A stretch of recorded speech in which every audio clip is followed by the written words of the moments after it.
Hey guys, it's Gadi, Schwartz, and tonight we are digging into this power struggle surrounding USAID. USAID, run by radical lunatics, and we're getting them out, and then we'll make a decision. And just like the president, who is elected to something, cannot impound the money of the people, we don't have a fourth branch of government called Elon Musk. President Trump and Elon Musk, who claim USAID has been taken over by radicals after NBC News learned Doge employees were blocked from the department over the weekend. And on the opposite side are protests after workers were told to stay home, which Democrats are questioning if it's even legal. There's a lot to sift through, and we've got a full team to do just that. And could the government have its own social media app, and could it be called TikTok? Well, Trump's move today to set up a sovereign wealth fund to try to take over the social media giant. And those are just some of the stories we're following. There is a lot more to unpack tonight, so let's get going, because this is Stay Tuned Now.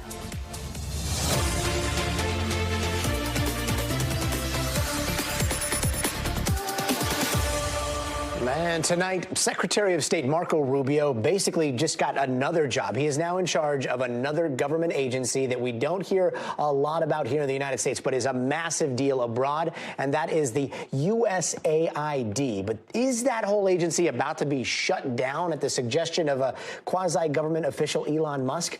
Well, right now it is hard to tell, but USAID workers and some Democratic lawmakers showed up at the headquarters protesting what they are calling a hostile takeover. Friday, we heard that Doge was in here, and then Saturday, all the websites went down, and then I lost access to everything that I had on my computer. I've never felt so disempowered or disrespected as I have in the past 12 days in the walls of somewhere that I love so much. Now, you heard her mention Doge there. That is the Department of Government Efficiency that Musk says is searching for ways to save taxpayer money. In fact, he used his social media platform to call USAID a criminal organization and said he spent the weekend feeding USAID into the wood chipper. The agency does a wide range of things like helping other countries during conflicts, working to fight poverty and disease. But the White House is also concerned about what it calls insane spending on DEI projects. If you look at the waste and abuse that has run through USAID over the past several years, these are some of the insane priorities that organization has been spending money on. $1.5 million to advance DEI in Serbia's workplaces, $70,000 for a production of a DEI musical in Ireland, $47,000 for a transgender opera in Colombia, $32,000 for a transgender comic book in Peru. Meanwhile, Democrats are now threatening to withhold some support for Trump's State Department nominees. NBC's Kelly O'Donnell has more. Tonight, this partnership of power under intense new scrutiny. President Trump and the world's richest man, Elon Musk, upending federal agencies to overhaul government and slash spending. The president acknowledged that Musk can get inside sensitive government computers like the Treasury Department payment system. Well, he's got access only to letting people go that he thinks are no good if we agree with him, and it's only if we agree with him. The White House says in his role running the Department of Government Efficiency, Musk is designated as a special government employee with top secret security clearance. Elon can't do and won't do anything without our approval, and we'll give him the approval where appropriate. Where not appropriate, we won't. A top Musk target, the U.S. Agency for International Development. He argues there is too much waste in its $42 billion budget. U.S. aid delivers food, medicine, vaccinations, and humanitarian support to 60 countries, help that is considered vital to U.S. national security. Musk spoke on his X platform, declaring the agency must be shut down. What we have here is not an apple with a worm in it, but we have actually just a bowl of worms. Secretary of State Marco Rubio says core life-saving programs will not be frozen during a 90-day review. These are not donor dollars. These are taxpayer dollars. So far, a lot of the people that work at USAID have just simply refused to cooperate. U.S. aid is authorized and funded by Congress. Today, Democratic lawmakers blasted the shutdown as illegal and dangerous. Elon Musk did not create USAID. He doesn't have the power to destroy it. We're going to stop him. USAID workers told to stay home as many relief programs are halted. Are lives on the line because of this? Lives have already been lost because of this. Former USAID official Dr. Atul Gawande says the relief workers he knows are devastated. They're in fear for what this means for America, what this means for the people that they touch, and they're in fear for themselves. Fear is also rattling the FBI tonight. 8 top career officials fired Friday, and a top official seeking names of agents who worked on January 6th cases. The FBI Agents Association in a statement described agents as extremely fearful of being removed, and some started to pack up their desks. And these concerns at the FBI come as the Senate is still working through the process of confirming a new director, Kash Patel. And it's notable that when he was questioned at his confirmation hearing under oath, Patel made it clear that there would not be political retribution for any FBI employees. Also tonight, Senate Democrats on that committee that's responsible are pushing back and saying they want answers about these changes at the Department of Justice and the FBI. Gadi? Kelly O at the White House. Kelly, thank you. And joining us now is Chief Washington Correspondent at Puck and a familiar face here at NBC, Leanne Caldwell. So good to see you, Leanne. All right, so diving in here, I'm not sure if you were able to hear the list of stuff that the Trump administration and the White House are taking issue with here, but specifically, what are they trying to get rid of? So, yeah, I watched Kelly's package right along with you, and it is a long list of things they're trying to get rid of. So USAID, of course, it's about $30 to $40 billion of aid that's spread out around the world. It's relief workers, it's helping for clean water, it's helping administer vaccines, it's a whole feed the hungry, it's a whole host of things. And what the Trump administration says is that it is corrupt, it's woke, and what Marco Rubio said, the new Secretary of State, is that it has been unwilling to respond to Congress inquiry, to give allow any sort of oversight of it as an agency. And so instead of trying to reform it, it seems, Democrats say, is they're completely trying to gut it. And that is what is absolutely infuriating and worrisome for Democrats. But I will say, as far as USAID is concerned, this has been a long-standing priority for Republicans who have not liked this agency, have wanted major changes. I think a little bit of the shock, though, is just how it happened, Gadi. Yes, there's humanitarian aid that USAID says was in the mission of stabilizing the world and making developing countries a little bit more friendly to the United States and furthering our national security interest, right? Okay, so there's that bucket. But like so much of this makes me think of Trump's art of the deal and constant leveraging. Like how much of this is a reset on aid with conditions versus like cost savings a la Doge Elon Musk? Yeah, that's a great question. And we're going to have to wait to find out. But a lot of these countries that receive American aid, they're not really in much of a position to offer the United States much back. A lot of these are poorer countries, areas that need a lot of help and need a lot of assistance. And so it's interesting if he does use this tactic to try to condition aid on something for the United States. One thing that I have heard a couple Republicans tell me quietly today, privately, they won't say it publicly, but there is some concern about the vacuum that this is going to create. You think about the big picture of Donald Trump's foreign policy and trying to buck the influence of China. Well, China has already trying to use this soft power around the world in Africa and South America. And if the U.S. retreats from this USAID, some Republicans and many Democrats say that China is just going to fill that vacuum. And that is counter to what Donald Trump says he wants to do when it comes to China.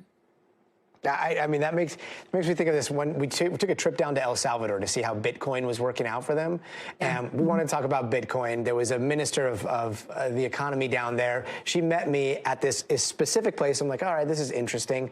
She meets me there, and all she wants to show me is all these gifts that China was giving El Salvador. And so it was like this back and forth. I'd ask about crypto, and she'd be like, look at that. China gave us that for free. China gave us that for free. And it sounds exactly what you're talking about with that power vacuum there. If USAID was created by Congress back in the 60s, like, can they abolish it without Congress, or can they just withhold funding completely? So Democrats say no. This could very well be challenged. I'm not sure if there's been a lawsuit that's been challenged just yet, but we should expect one. Donald Trump is trying to test the boundaries and the limits of his power, and he's doing it in multiple ways. And a lot of the effect seems to be a reduction in Congress's power. And so this is just another example of what Trump has done to kind of negate what Congress has allocated through funding and what Congress has authorized through the legislative process. The power of withholding the purse. And right now, like, the most powerful purse withholder does seem to be Elon Musk. And yet, like, what is his current status? He's got a government email address, but, like, he's not taking money, but he's also, got billions of dollars worth of government contracts. Like, how is this working? Yeah, we don't know. We've never seen anything like this, Gadi, and that's what's so mystifying. And people don't really know how to define this relationship. So now it has come out today that Trump has placed him in an administrative position, a temporary administrative position that's about for 120 days. And then that is it. I don't know. Is he going to extend that? Is this a way to get around a lot of requirements that for government employees, including, financial disclosures and that sort of stuff? And so what Elon Musk's relationship is with Donald Trump in particular seems to be standing as of now. But this richest man in the world, who, as you note, has millions and millions of dollars worth of government contracts, perhaps even more, and now is deciding how government money is spent. I don't think that he's cut any of the programs that are funding his businesses. Yeah, uncharted waters all around. Leanne Caldwell, so good to see you again. Thank you so much. Thank you. And now to the latest in this roller coaster of a trade war, or a tariff game of chicken that seems to be going down between the U.S. and Mexico and Canada. And right before the U.S. was set to put up 25% tariffs on both of our closest neighbors, we are being told that all of that is now put on pause, at least for a month, after some last-minute talks. And here's what Trump is saying about the Mexico situation. They've agreed to put in 10,000 soldiers permanently, like forever, 10,000 soldiers at their side of the border, and stop fentanyl and illegal aliens from coming into our country. Meanwhile, Canadian Prime Minister Justin Trudeau says they've agreed to appoint a fentanyl czar and put together a joint Canada-U.S. strike force. Now let's get over to NBC's business and data correspondent, Brian Chung. Brian, before we get into the whole, like, almost poker-like strategies to trade wars these days, big picture, is this going to affect our wallets anytime soon? People keep saying stock up on groceries, get some gas right now. Are we in the clear, at least for the next few weeks? Yeah, well, I mean, directly, yes, that is the case, because those tariffs, now that these discussions have been pushed off to at least March 1, you don't really have to worry about the direct impact, which we were projecting. But look, I mean, there are serious risks at play here when you talk about gas prices perhaps rising between 15 and 25 cents per gallon here stateside as a result of those potential tariffs on Canadian energy. You also have all of these products that you see ahead of you when it comes to things that we import here from both Mexico and Canada. You can see a lot of agricultural products like avocados, fruit fruit, vegetables from Mexico. And from the Canadian side, we import a lot of pork and live animals as well as vegetable oil. That's a big one that comes across the border from our northern neighbors. So, again, now that these conversations have been pushed off to March 1st because of some of those concessions, as we heard, 10,000 additional troops going from the Mexican side up to our southern border, and Canada saying that they have 10,000 people on our northern border. That does seem to stave off those discussions, at least for right now. But, Gadi, some producers that I've been talking to have said there still could be preemptive prices raised just in anticipation of those tariffs. So there's still the risk of indirectly prices going up as well. Yeah, so back to this whole new era of trade fighting. Is there a pattern on how the U.S. is negotiating here? And what else do we know about the details of these agreements? I mean, so much of it reminds me of like when you're playing poker and you don't have very many chips and somebody else has a ton of chips and they constantly look at you and they're like, all right, let's see how this one plays out. Let's see how this one plays out. And they just keep pushing you in.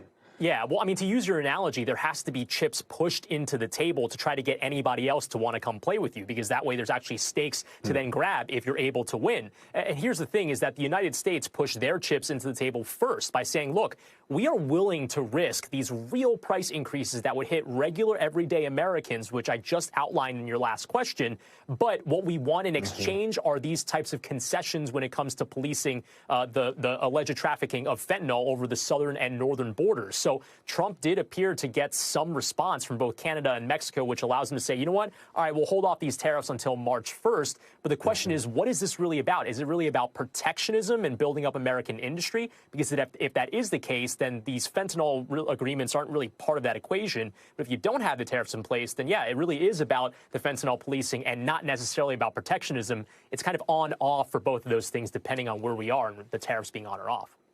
And then there's the China equation, right? Like, is there a different strategy at play there, considering that they are not our neighbors, they aren't really our friends, and yet they seem to be getting like a discount out of the gate with 10% versus 25%? Yeah, and this is a really interesting point that you bring up, because China was kind of lost in the conversation since the tariffs were announced on Saturday and to these agreements seemingly today. But it's important to note that China is a massive trading partner, too. They are in our top 3 in terms of countries that import to the United States. China did get a 10% tariff, which, as you point out, is substantially lower than the 25% tariff that Canada and Mexico got. But again, what did Trump say on the campaign trail? He said he wanted to ratchet it up to 60%. We heard from the Treasury Secretary, Scott Bessent, saying that he would support a gradual increase in those tariffs. So this conversation is far from over. The expectation is that the administration will slowly add to that tariff rate over time. Yeah, words mean one thing, actions mean a whole other, and so much of it is coming down to the wire there. NBC's Brian Chung, thank you so much for joining us, man. And Trump kicked off the week by signing an executive order that creates a sovereign wealth fund. And if you're not sure what that means, you are not alone. In this case, it sounds like some kind of government-owned investment fund. And according to Trump, TikTok could be a part of that money pot, but they haven't really explained how all of that would work yet. TikTok, we're going to be doing something perhaps with TikTok, and perhaps not. If we make the right deal, we'll do it. Otherwise, we won't. But I have the right to do that, and we might put that in the sovereign wealth fund, whatever we make, or if we do a partnership with very wealthy people, a lot of options, but we could put that as an example in the fund, and we have a lot of other things that we could put in the fund, and I think in a short period of time, we'd have one of the biggest funds.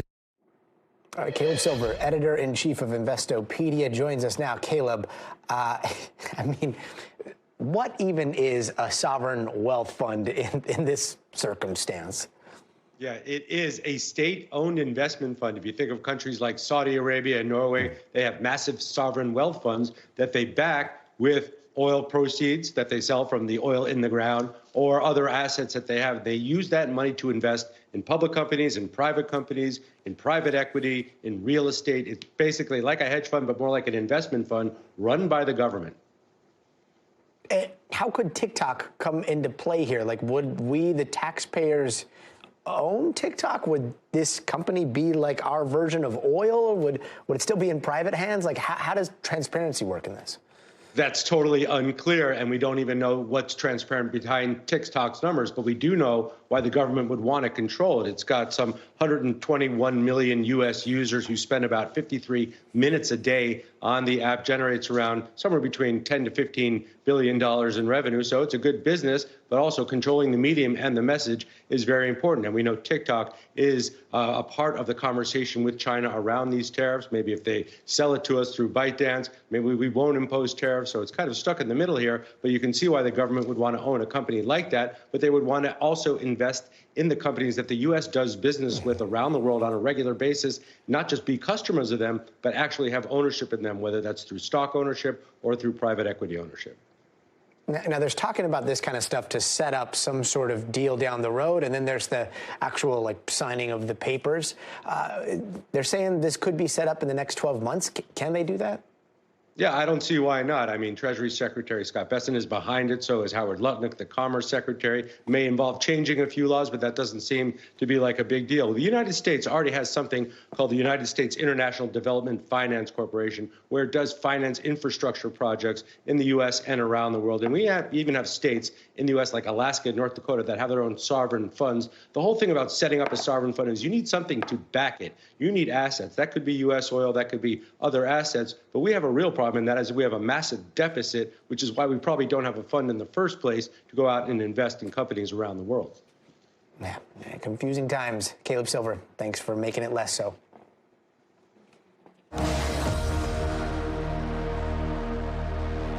And shifting to the nation's capital, where they are still pulling the wreckage out of the Potomac River and trying to piece together what happened right before last week's deadly midair crash. The Army Corps of Engineers is working on raising that American Airlines regional out of the water and finding the last remains of the passengers who were on board.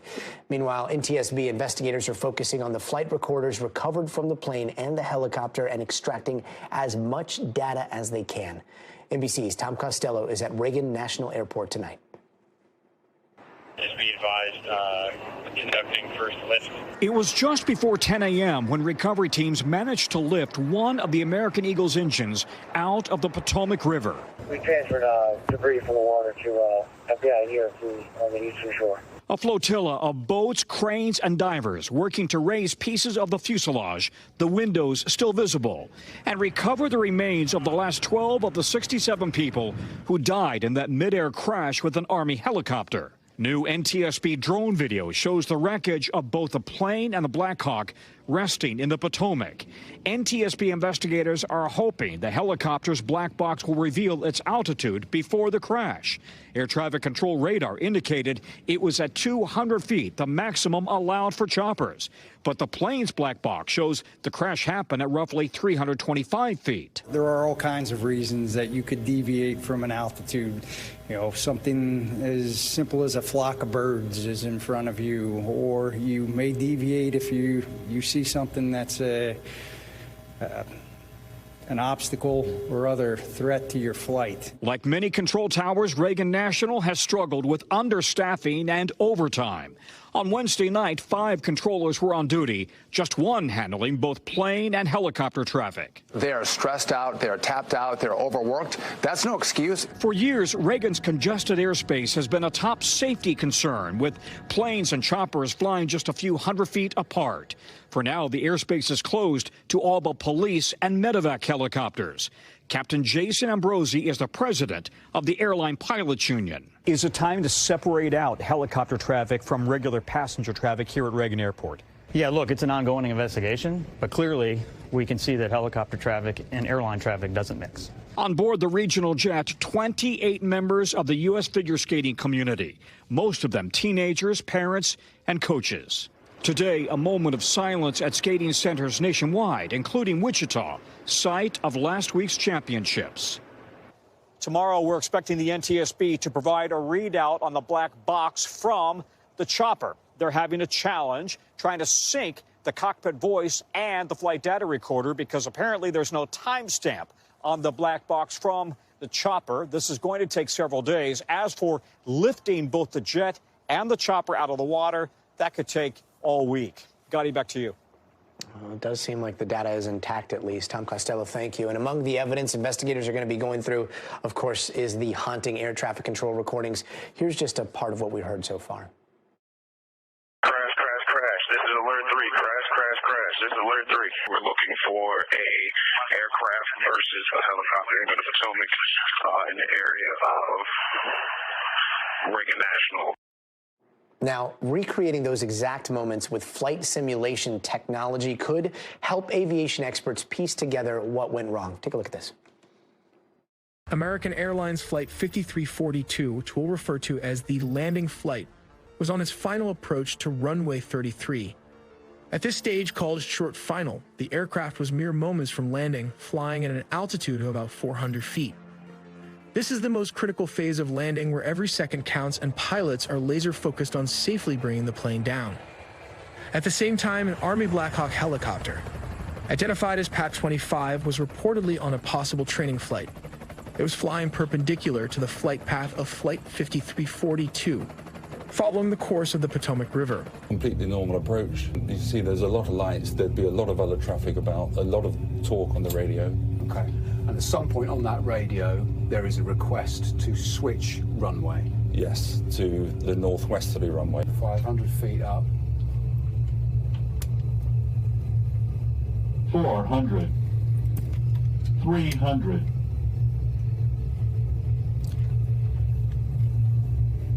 And sadly, this is where the flight ended. And that simulation gives you an idea of what it looked like outside of the cockpit, how many different things are going on as they lock in on the runway. Our next guest has spent years helping other investigations using flight simulators to recreate real-world scenarios like the miracle on the Hudson that you're seeing right there. Joining me now is Dr. Ella Atkins, the head of Virginia Tech's Aerospace and Ocean Engineering Department. Doctor, thanks so much for being with us. So what goes into recreating something like this? The first step is to obtain the black box data. Most of the accident dockets available on the NTSB website can be downloaded and read in like a spreadsheet. Once you have that data, then you can play forward all of the flight until the crash occurred, at which time usually the data recorder stops. At that point, if you have a good model of the aircraft's dynamics, you can play forward what might have happened should the plane not have crashed. So, for example, if you had an automation tool that had contingency management, which is something my research group does, then you would roll back a few seconds before the crash, activate that as a test to what might have been done that could have avoided the accident. Interesting. And there is a discrepancy that a lot of people seem to be talking about. We just heard it mentioned in Tom Costello's story there, and that is that air traffic control radar seems to have put the chopper at around 200 feet at the time of the crash, while the jet's black box, I believe, says it was over 300 feet. Like, is this a big deal? It seems like it, but again, we're not investigators here. One of the questions is, what were the timestamps at which that data was collected? The black box data, because it's collected for several hours and it's not really 2025 technology, separates the GPS-based data points by a number of seconds. It's possible that that 325 feet was a GPS data point taken 2 to 4 seconds before the crash actually happened. It's possible that the radar was taken right when the crash happened. If there's up to 4 seconds of discrepancy in that data, that would explain most of the 100 feet difference. And you just said something that I've been thinking about since this happened. It's not 2025 technology, and yet, you know, when you look at those cockpits, when you look at some of the avionics that have been used, when you even look at like the data recorders or the black box, like this all looks very like decades old, kind of antiquated. Do you see any of that changing? What would it take to modernize our avionics when it comes to commercial fleets and when it comes to the military? Step one is to look at data link technology. Pilots in commercial aircraft can talk to the dispatcher, to the airline, to maintenance crews as they fly through things like iPads. But yet we still use VHF radio frequency when we're talking to air traffic control. That is really the lowest hanging fruit, is to try to figure out how to get that data link technology into every cockpit and every air traffic control tower so that the data can be shared in milliseconds instead of much slower by voice. Yeah, that seems like such a striking disconnect. I'm glad you brought that up. Ella Atkins, thanks so much for your expertise. Thank you. And here are some of the other headlines we're watching tonight. Officials in Philadelphia have located the voice recorder from the airplane tragedy that killed 7 people there. A medical Learjet crashed just seconds after taking off on Friday night. A number of people were hurt as debris rained down across northeast Philly. 4 of those people are still hospitalized and several buildings were damaged. And Vice President J.D. Vance in East Palestine, Ohio today, marking 2 years since that train derailment there. The Norfolk Southern train carrying toxic chemicals spilled and burned back in 2023. And there's a new lawsuit filed today that alleges for the first time that people died as a result of that derailment. The lawsuit claims that Norfolk Southern botched the cleanup and people suffered health risks. Norfolk Southern has declined to comment. Now, the DOJ is cracking down on anti-Semitism on college campuses, announcing a new task force to track down harassment across the country. This is coming as President Trump signed an executive order with additional measures to combat anti-Semitism. And a blockbuster trade literally causing shockwaves across the NBA. The Dallas Mavericks trading star Luka Doncic for LA Kings Anthony Davis. Let's just say the Maverick fans are in mourning, and it's a deal not very many people saw coming. Beyonce stole the night-winning album of the year for Cowboy Carter. She also took home Best Country Album, becoming the first black artist to achieve that feat. The other big winners of the night included Kendrick Lamar, Chappell Roan, Sabrina Carpenter, and Charlie XCX. Don't go anywhere. We're just getting started. Coming up, the clock is... It's already been ticking on LA's rebuilding effort from the wildfires and how the countdown to some marquee sporting events are adding to the pressures there. But first, Hollywood drama. The feud between former co-stars Blake Lively and Justin Baldoni headed to court. Where do we stand in the he said, she said back and forth and the new allegations that are being made now? Stay tuned.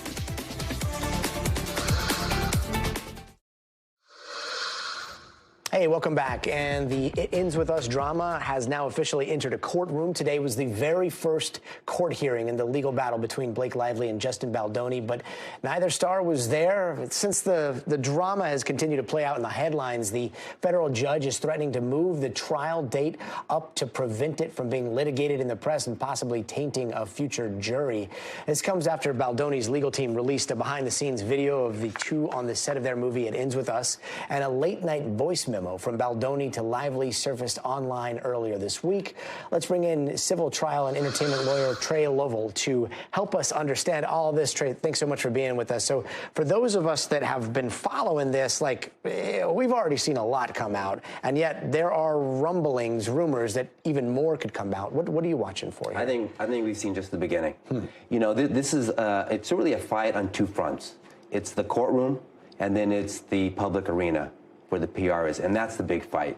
So Blake Lively started out with the narrative coming strong for her side, and now Baldoni's got his side out, and it's going to keep trickling in. So I think this is the beginning. But now that we're in the courtroom, we're moving along through the procedures. You know, they're going to get some control of it inside that venue. And when it comes to the judge, I mean, we hear one judge, and yet Blake Lively is suing. Justin Baldoni is countersuing. There's also this lawsuit towards the New York Times.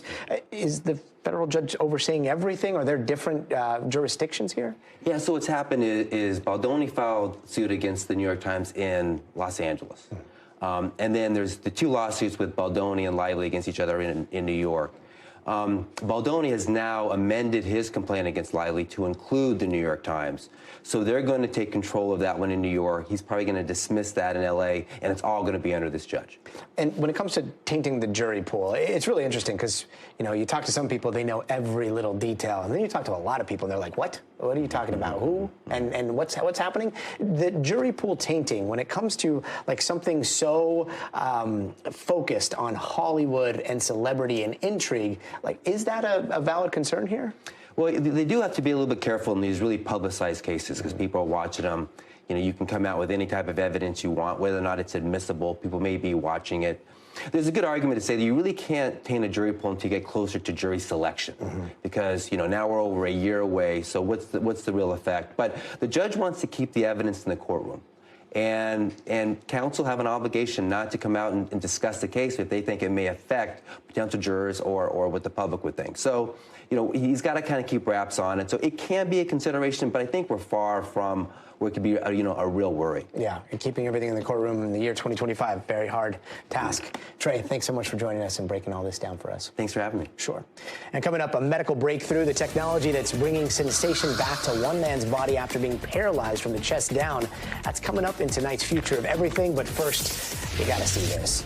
Sunday is the Super Bowl when the Philadelphia Eagles and the Kansas City Chiefs are set to face off, and those two teams touching down in New Orleans yesterday, and some of our founding fathers are pledging allegiance for this game. This looks like an image of maybe good old Ben Franklin sporting his Eagles gear at the Philadelphia's Independence Hall. No word on who dressed Ben for the big game. I'm glad that jersey fits, though, and our money's on Alexander Hamilton. We'll be right back.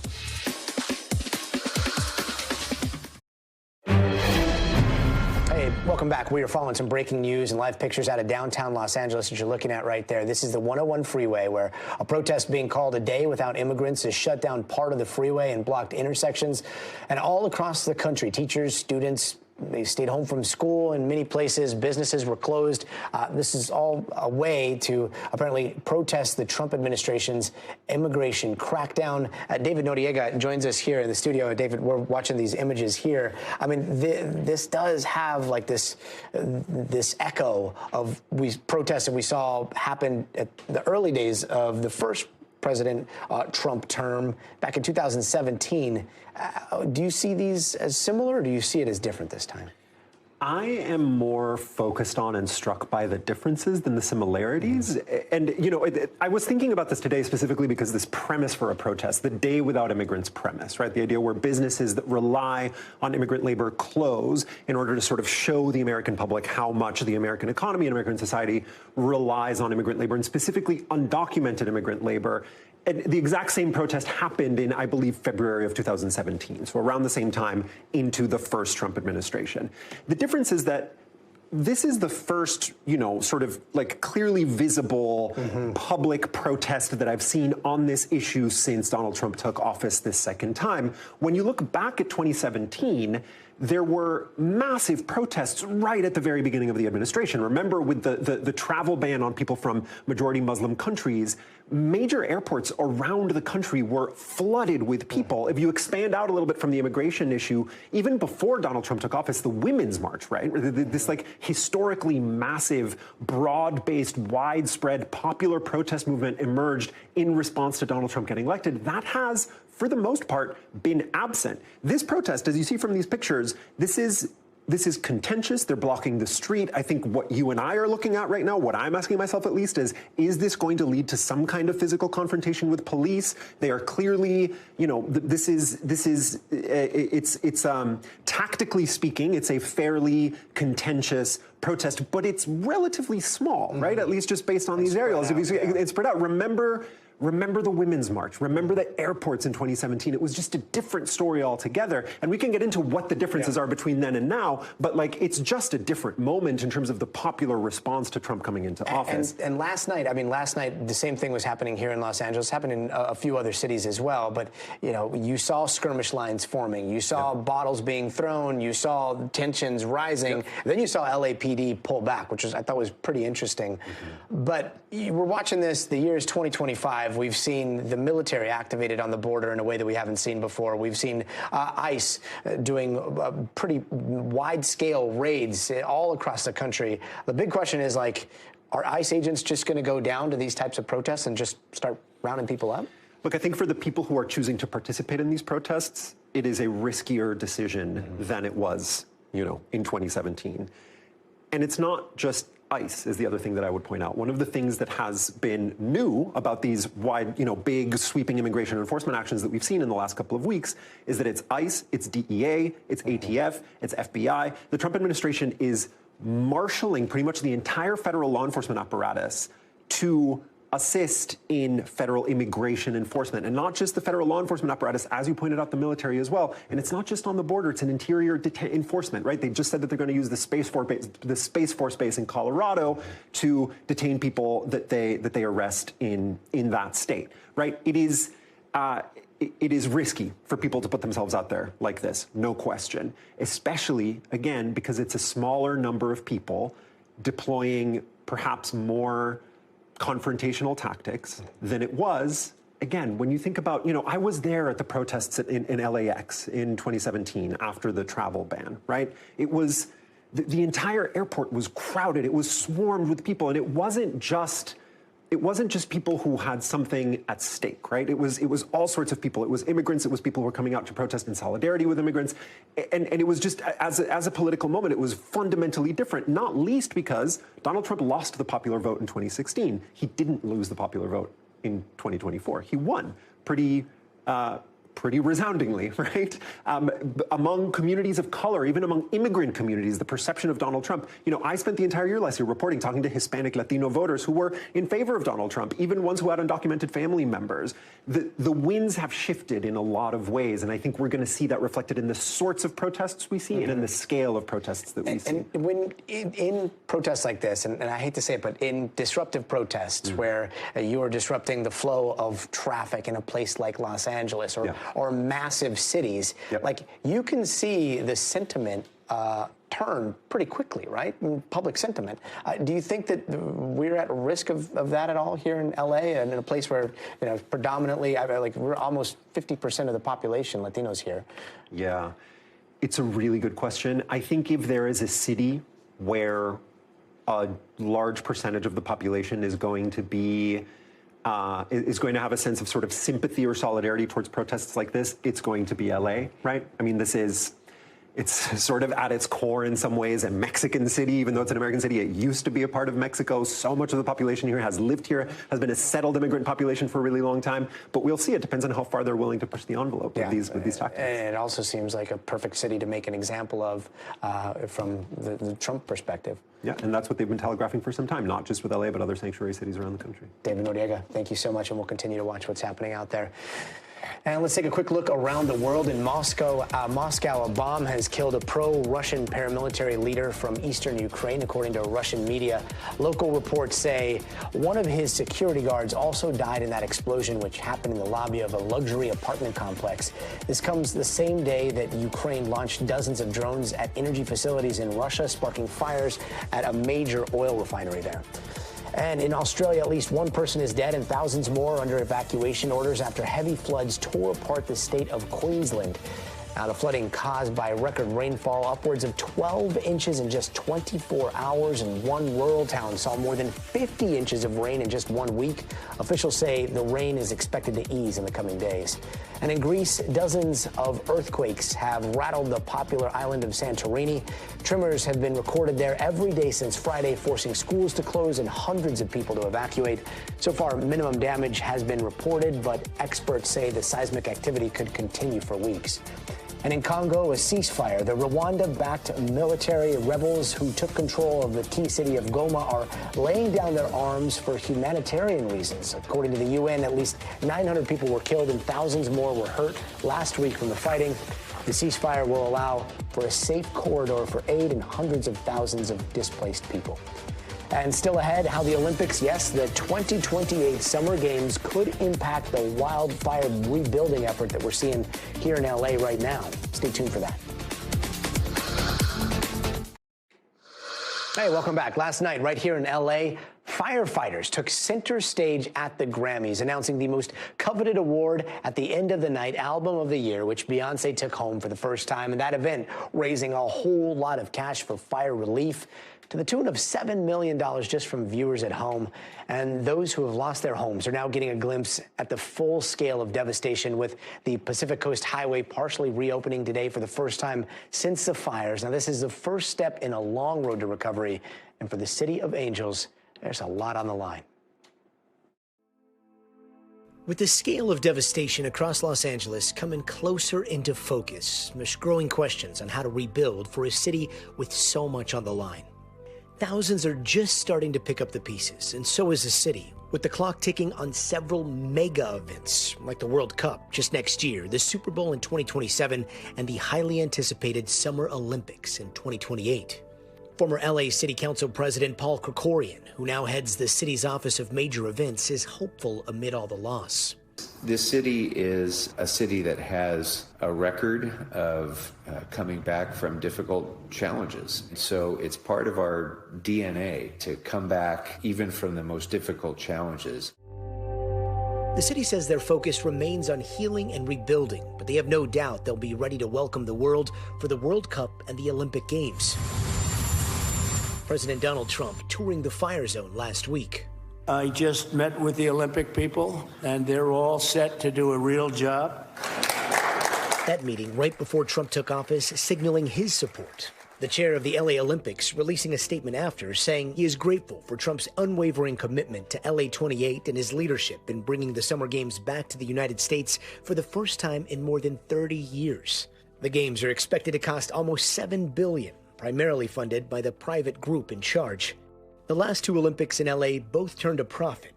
If they go over this time, taxpayers will be on the hook. A costly expense for a city now strained by the cost of the fire. The question is, will we do the Olympics in a way that benefits Los Angeles? Former City Councilman Mike Bonin, who represented the Palisades and voted for the Olympics to come to Los Angeles, expressed some concern as the city begins to look forward.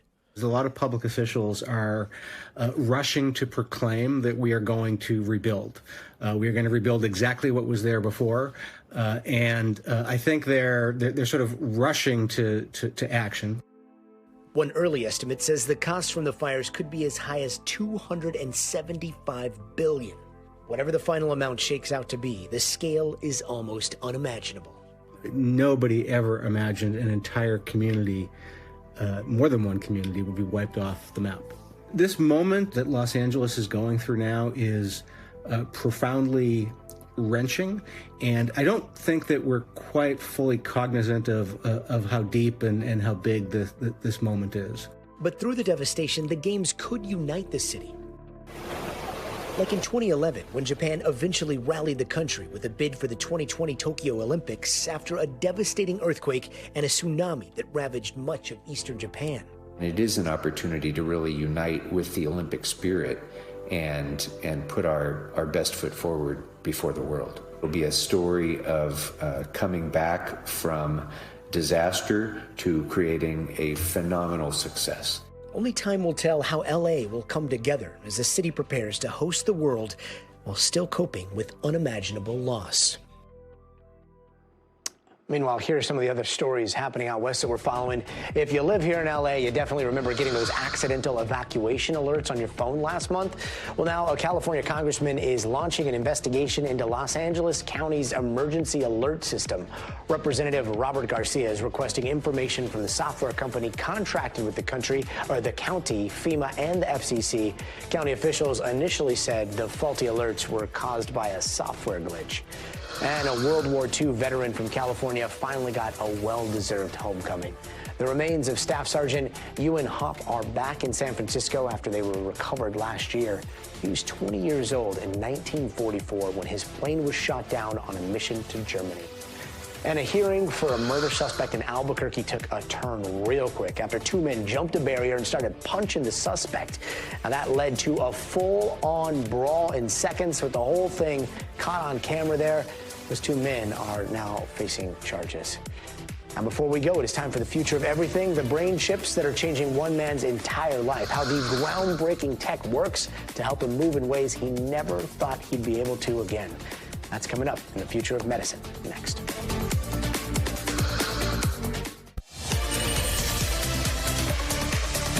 And in tonight's Future of Everything, how a chip inside of a brain is doing amazing things for a man who is paralyzed. But first, here's some other headlines. Here's a story your high school librarian is not going to like at all. OpenAI is unveiling a new tool that can gather information from across the internet, then synthesize it into concise reports, including PDFs. So everything you need for a research paper is right there, and that tool is named Deep Research. You can use it right now if you're a ChatGPT Pro subscriber. And Blue Origin is set to give their next New Shepard launch a go tomorrow. The research flight will test moon-related tech and will even experience 2 minutes of simulated lunar gravity. That mission was scrubbed last week because of weather and a glitch in the rocket's avionics. The test will be uncrewed. And finally tonight, a groundbreaking new treatment for people who have been paralyzed. This helps patients not only move, but actually feel as well. NBC's Sam Brock talked to the first person to get it, and he brings us this story. For years, Keith Thomas lived out his dream in Manhattan, managing hundreds of people for a Wall Street firm, and few worries weighing him down. What did you like to do? Play tennis, go jogging on the East River. But a Long Island pool accident in 2020 changed his whole life, paralyzing the 45-year-old from the mid-chest down and robbing him of sensation and movement in all of his limbs, at least. Until a medical breakthrough at Northwell Health's Feinstein Institute for Medical Research, where lead bioengineer Chad Boughton and his team developed a technology they call a double neural bypass. Chips are implanted in a patient's brain, and the signals for sensation and movement sent back and interpreted through artificial intelligence, and then redirected to the body and spine, creating a loop that could prove life-changing. Taking someone who had lost the ability to move their limbs, to sense or touch things and actually feel the sensation of that, to restore those abilities to the patient. Yes, that's exactly right. We have finally discovered that the signals in the brain are still there and strong even after a traumatic injury. Other neurotechnology companies, like Elon Musk's Neuralink, have implanted chips in patients to assist functionality, but recovery and restoring damaged neurons appears to be new ground. Is it wild to you to think that you have become the first person to sort of blaze this path and show that it's possible? Yeah. We watched as Keith managed movements that only months ago would have been impossible. That's actually sensory data. From picking up a cup. What are you feeling, Keith? Like a jolt of energy. To navigating a quick bite of Twizzlers. Got it. Wow. Last year, surgeons managed to place those chips in Keith's brain in areas that they spent months mapping out, leading to incremental improvements. And then a watershed moment. I'm ready. When Keith actually felt his sister's palm for the first time since the accident. That was an incredible moment, and there wasn't a dry eye in the lab.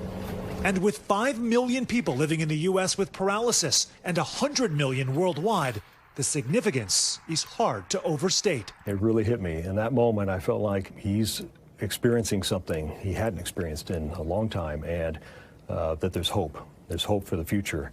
In the midst of a lot of misfortune, do you feel pretty fortunate? Yeah, I do feel pretty fortunate. A story whose next chapter is only beginning to be told. Sam Brock, NBC News, Long Island. Incredible story there, Sam. Thank you so much for that. That's going to do it for us tonight. I'm Gadi Schwartz. We'll see you here tomorrow. But until then, stay tuned now.